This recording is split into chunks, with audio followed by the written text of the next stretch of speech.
இயேசு கிறிஸ்துவின் இனிதான நாமத்துக்கு மகிமை உண்டாவதாக. இன்று 24ஆம் தேதி செவ்வாய்க்கிழமை, கிருபையின் செல்வத்தால் மன்னிப்பு என்ற தலைப்பில் எபேசியர் 1ஆம் அதிகாரம் 7வது வசனத்திலிருந்து தியானிப்போம். வாருங்கள். அவருடைய இரத்தத்தினாலே நமக்கு மீட்பும் பாவங்களின் மன்னிப்பும் உண்டு. அது அவருடைய கிருபையின் செல்வத்தின்படியே என்று சொல்லப்படுகிறது. ஒரு சிறுவன் தவறாக பள்ளியில் கண்ணாடி உடைத்தான். பயந்து போனான். ஆனால் ஆசிரியர் அவனை தண்டிக்காமல், நான் செலவு செய்து அதை சரி செய்கிறேன், இனிமேல் கவனமாக இரு என்றார். அந்த அன்பு அந்த சிறுவனை மாற்றியது.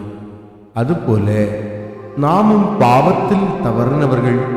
ஆனால் இயேசு கிறிஸ்து தமது இரத்தத்தின் மூலம் நமக்கு மன்னிப்பை அளித்தார். அது நம் தகுதியால் அல்ல, அவருடைய கிருபையின் செல்வத்தினால். இன்று நாம் நினைவில் கொள்ள வேண்டியது என்ன தெரியுமா? நாம் குற்றமுள்ளவர்களாக இருந்தாலும் தேவன் நம்மை மன்னிக்க தயாராக இருக்கிறார்.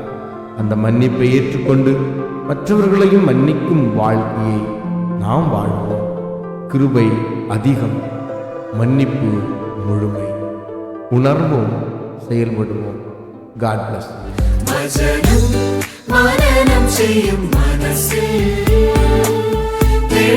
பிரகாசிச்ச பகரும் சகஜரி